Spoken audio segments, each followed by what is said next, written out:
Many people remember the announcement of Assassin's Creed Brotherhood multiplayer during the E3 2010 presentation. It was an interesting online take on the social stealth and big crowds concept that Assassin's Creed has pioneered as a franchise.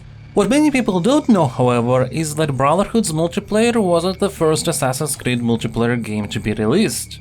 The first was actually Assassin's Creed 2 multiplayer for iOS, launched early 2010, quite a while before that year's E3.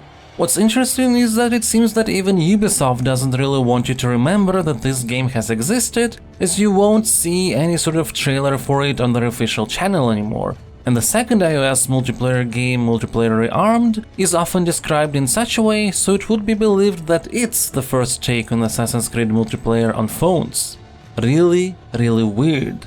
But in a way, sort of understandable, I suppose? Because Assassin's Creed 2 multiplayer has clearly been a testbed for the upcoming Brotherhood multiplayer mode. You're put on a map where all NPCs look like you and other players, and your goal is to kill the correct target by looking at their behavior. That's the definition of what the core of Assassin's Creed's console multiplayer would become. And the game is really small in scope. It had 3 maps, several power-ups, no progression to speak of, and even in terms of its looks, the game feels like a polished up for official release prototype.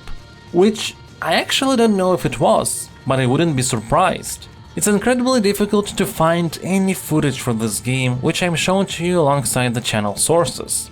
And the game unceremoniously disappeared from stores and barely anyone noticed as well. But it still will be remembered here on this channel as the game that was, but can't be played anymore.